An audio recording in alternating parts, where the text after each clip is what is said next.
6.5 out of 720 in NEET exam.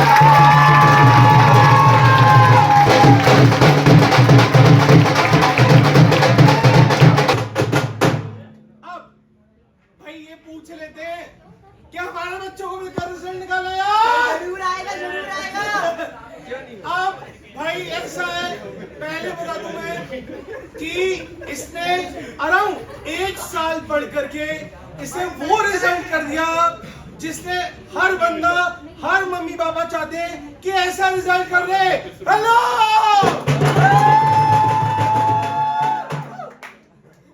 चलो इससे एक बार जानते हैं भाई। देखो सच बता रहा हूं मैं, इसकी जो इच्छाएं थी, इसका जो सपना था, वो इसने अचीव कर लिया है।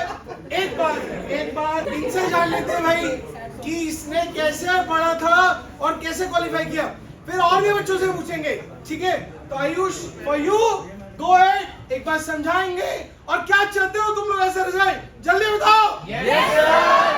चाहे वो जेई का बच्चा हो, चाहे वो नीट का हो, चाहे वो 10th का होगा, वो रिजल्ट आप सबका आएगा वो रिजल्ट। बिकॉज कहां पर हो तुम लोग?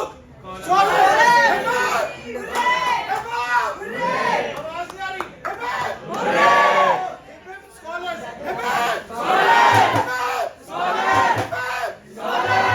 आयुष बता दो। अच्छा बहुत शान, ठीक है? हेलो एवरीवन, पहले तो मैं बता देता हूँ, मेरे नीट 2024 में 705 नंबर थे और मेरे बायो में पूरे 360 आउट ऑफ 360 है। Very good.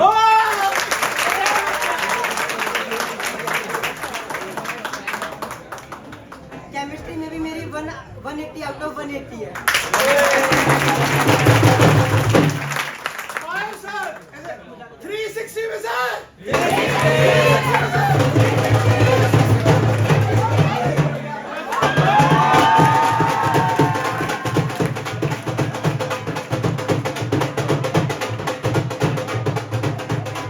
और फिजिक्स में मेरे 165 है आउट ऑफ 180। एग्जाम मुश्किल बिल्कुल भी नहीं है। नीट का एग्जाम सच में इजी हो चुका है। बस एक छोटी सी बात बताऊं, ऐसा नहीं है सर कि वो नीट की बात कर रहे हैं। ये चाहे आईआईटी का एग्जाम हो, चाहे नीट का हो, चाहे आपका 12th के रिजल्ट आने, चाहे 10th वाला बच्चा है, पढ़ना सबको है। फोकस तो पढ़ना पड़ेगा। आपको मजे लेने तो मजे भी पढ़ाई में हो सकता है यार, लेकिन अल्टीमेटली क्या है, रिजल्ट तो लाना है। तो एग्जाम कोई बड़ा एग्जाम नहीं है, मतलब ऐसा देखा जाए तो सच में बहुत बड़ा एग्जाम है। 24 लाख बच्चे, बहुत बड़ी नंबर होती है, लेकिन इसमें सिलेक्शन के लिए आपको बस कुछ ही चीजें करनी है। पहली चीज डेडिकेटेड रहो। दूसरी चीज, तुम्हें हर दिन कुछ ना कुछ पढ़ना है, कुछ ना कुछ। विद कोचिंग तुम्हें कम से कम 6 घंटे और विदाउट कोचिंग तुम्हें घर पे 10 घंटे से 12 घंटे तुम्हें पढ़ने ही है, वो कैसे भी पढ़ो।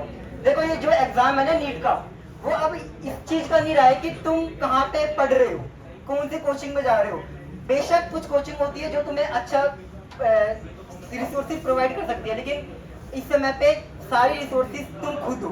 तुम्हारी मेहनत है, तुम्हारा डेडिकेशन है, तुम्हारी मोटिवेशन है, इसके अलावा कुछ भी नहीं है। ठीक है, तुम्हें अगर तुम देखो तो इस साल भी नीट में मिनिमम 720 नंबर 80 बच्चों के हैं, है ना? और अभी भी 720 में भी बच्चों को एम्स दिल्ली नहीं मिलेगा। इसका मतलब ये हो कि बच्चे सच में पढ़ रहे हैं, मतलब तुम्हें भी पढ़ना पड़ेगा। अगर तुम्हें नीट में सिलेक्शन चाहिए तो तुम्हें 100% अच्छे नंबर लाने पड़ेंगे। मिनिमम नंबर में तुम्हें यही बोलूंगा कि 640 प्लस जरूर लाओ, ताकि तुम्हें पूरे इंडिया में कहीं ना कहीं तुम्हें गवर्नमेंट मेडिकल कॉलेज मिल जाए। ठीक है, बाकी तुम्हें एनसीईआरटी पे स्टिक रहना है। एनसीईआरटी से बाहर तुम्हें कुछ भी नहीं पढ़ना, कुछ भी मतलब कुछ भी नहीं पढ़ना। तुम्हें बायो पूरी एनसीईआरटी से पढ़नी है, जो सर तुम्हें करा रहे हैं बस वही करना है। बिल्कुल सर को फॉलो करो, जो तुम्हें सर कह रहे तुम्हें कि इसके मॉड्यूल लगाओ। बाकी स्कॉलर्स की तो मॉड्यूल यहाँ पे बेस्ट है, मैंने खुद सोल्व किया है, बहुत बढ़िया मॉड्यूल है। ठीक है, और इसके बाद केमिस्ट्री में भी तुम्हें एनसीईआरटी ही करनी है, और इनऑर्गेनिक हो या ऑर्गेनिक हो, एनसीईआरटी के ही रिएक्शन तुम्हें याद करने हैं, एनसीईआरटी के ही सारे फॉर्मूले तुम्हें याद करने हैं। इसके अलावा कुछ भी नहीं करना। अगर तुम्हें कोई एक XYZ टीचर तुम्हें कहता है कि भाई तुम ये वाला फॉर्मूला रट लो, ये नीट में क्वेश्चन आएगा, लेकिन वो चीज अगर एनसीईआरटी में नहीं है तो मैं गारंटी कह रहा हूँ कि उसको मत पढ़ो, वो तुम्हारा लैक ऑफ टाइम है बस, और कुछ नहीं। सॉरी, वेस्ट ऑफ टाइम है बस तुम्हारा, और कुछ भी नहीं है।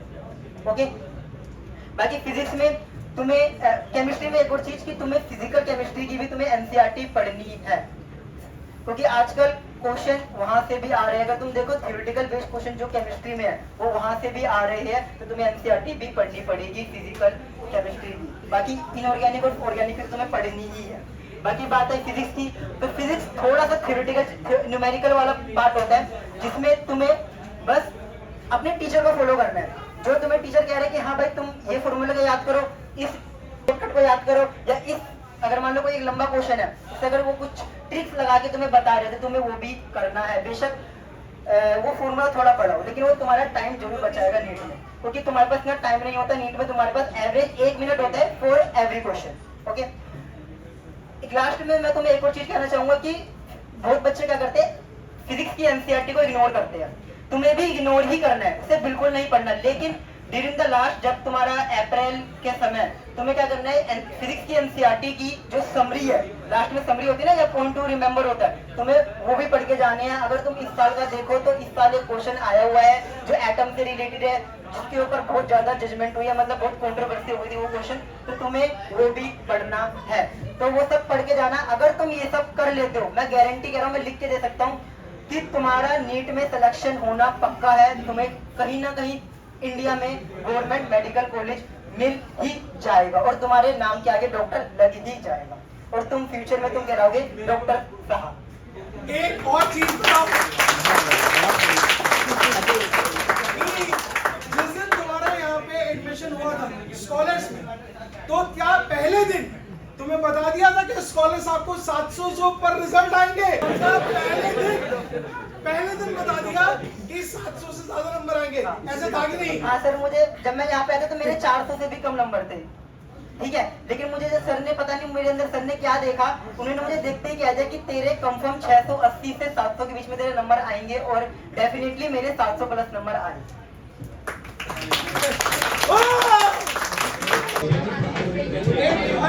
हर बच्चा जो मेडिकल का एग्जाम देता है और नीट करता है, उसका सपना ये करता है, तो वो सपना आज इसके लिए है।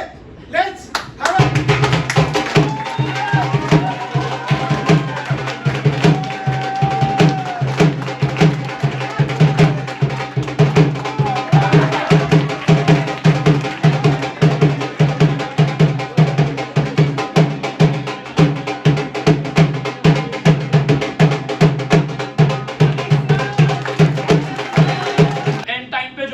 मानते हैं कि लास्ट मोमेंट पे कुछ नहीं हो सकता।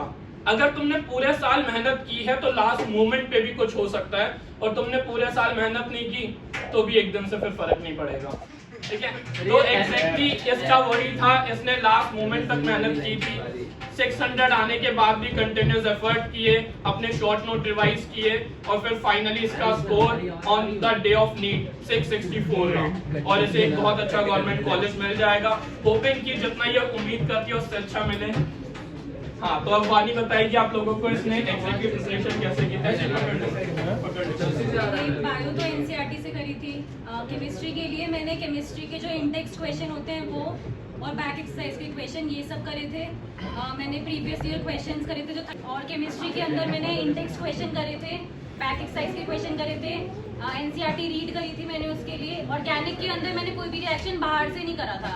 कुछ अगर मेरे को PYQ के अंदर दिख गया 33 वाली बुक में कि पहले ये क्वेश्चन आ रखा है इस रिएक्शन से जो बाहर से है, तो मैंने उस रिएक्शन पे नजर मार ली, बट अदरवाइज मैंने एनसीईआरटी के बाहर के रिएक्शंस ऑर्गेनिक के लिए नहीं करे। और अगर मैं फिजिक्स की बात करूँ, फिजिक्स के लिए भी मैंने मॉड्यूल्स करी थी जो यहाँ की थी, और मैंने उनको 2-3 बार करा था आसानी से हर चैप्टर, और मैंने 33 इयर्स फिजिक्स, बायो, केमिस्ट्री तीनों की करी थी।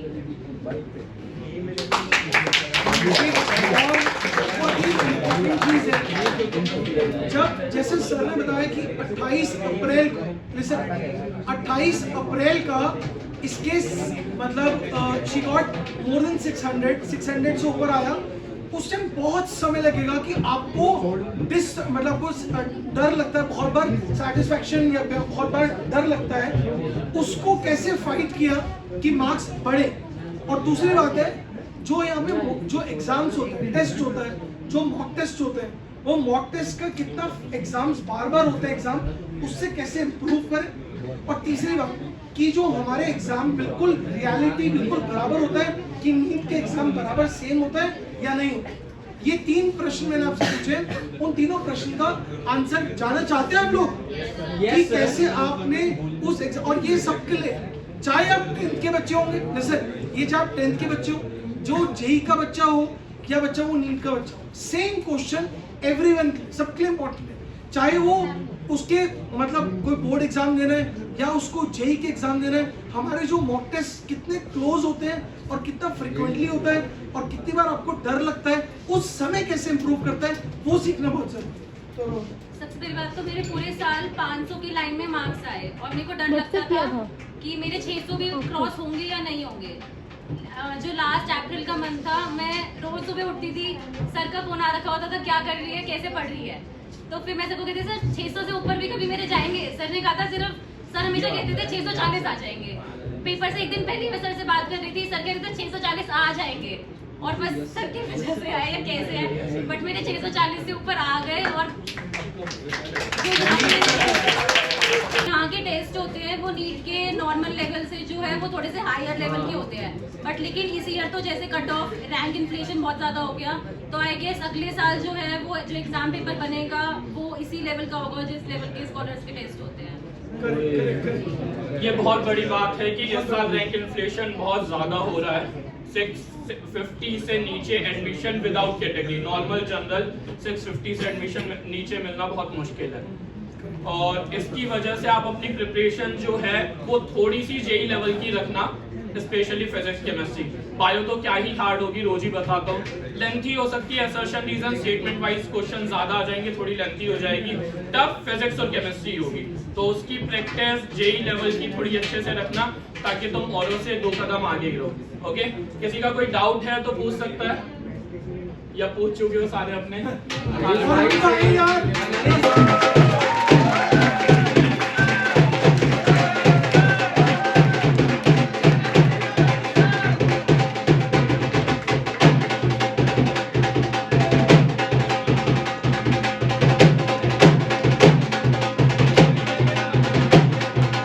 ओवरऑल स्कोर बहुत अच्छा है और इसे एक बहुत अच्छा गवर्नमेंट कॉलेज मिल जाएगा, और ये बताएगा अपनी जर्नी कैसे उसने प्रिपरेशन की एंड ऑल। पे स्टिक करो, प्रीवियस ईयर क्वेश्चंस लगाओ, टॉपिक्स देखो कौन से प्रीवियस ईयर में ज्यादा रिपीट हो रहे हैं, मॉड्यूल्स लगाओ, कोचिंग की सफिशिएंट हो, नीट के लिए बहुत ज्यादा सफिशिएंट है, 1-2 बार लगा लो, मॉड्यूल्स काफी रहेंगी। और बाकी केमिस्ट्री के लिए एनसीईआरटी बहुत इंपॉर्टेंट है, केमिस्ट्री की एनसीईआरटी लोग पढ़ते नहीं है, खासकर फिजिकल की पढ़नी चाहिए। फिजिक्स की ज्यादा इंपॉर्टेंट नहीं है, फिजिक्स की तो सिर्फ प्रीवियस ईयर क्वेश्चंस लगाओ, प्रीवियस ईयर क्वेश्चंस हो जाएगा। ओके,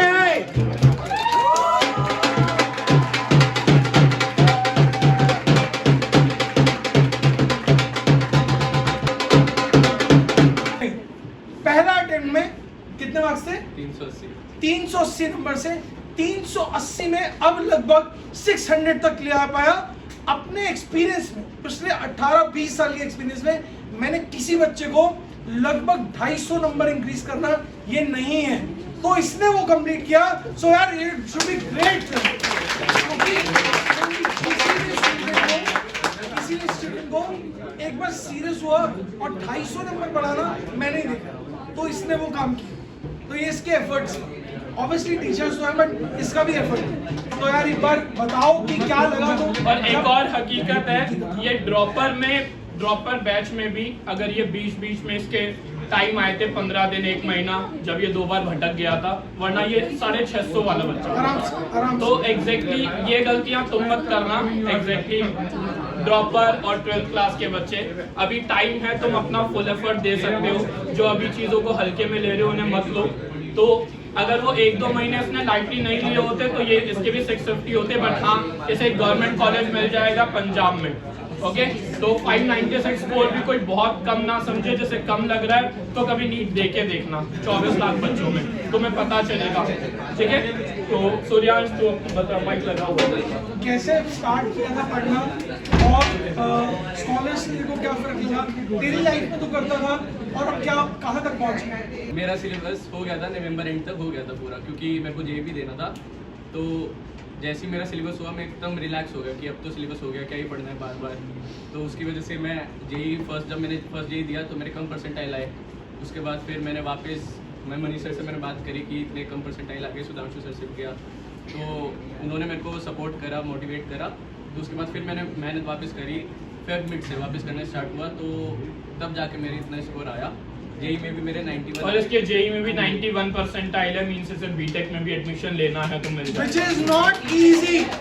मैथ्स में इसे मैथ्स ने अटेम्प्ट ही नहीं करा। मैथ्स में बिल्कुल 0 अटेम्प्ट और सिर्फ Maths फिजिक्स में- केमिस्ट्री के बेसिस पे इसके मैथ्स 91। इज 0। मतलब आप समझ रहे हो, अगर इसने मैथ्स कर दिया और मैथ्स आता हो तो 99% तो उसी से आ जाएगा इसका। तो आप समझ लो, अगर फिजिक्स और केमिस्ट्री मिलाकर के 91% ले आया, कोई छोटी बात नहीं है।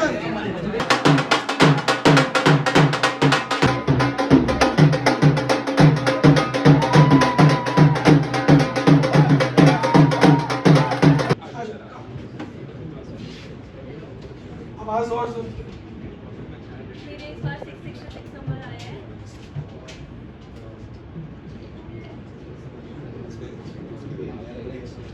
तो मैंने अपनी प्रिपरेशन करी थी, मैंने बायो के लिए टोटली एनसीईआरटी फॉलो करी थी, और केमिस्ट्री में मैंने ऑर्गेनिक और इनऑर्गेनिक बिल्कुल एनसीईआरटी पे स्ट्रिक्ट लेके करी थी, और फिजिक्स में मैंने 3 बार मॉड्यूल सॉल्व करी थी, और नेसरी मैंने फिजिकल केमिस्ट्री के लिए करा था, उसमें मैंने 3 बार मॉड्यूल सॉल्व करी थी।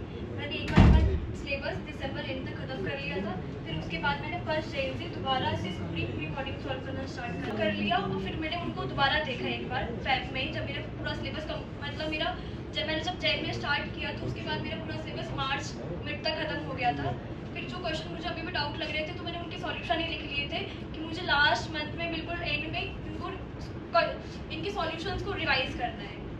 और ऐसे कॉलेज के टीचर्स ने आपको बैठ करके डाउट्स दिए लास्ट तक या नहीं किए?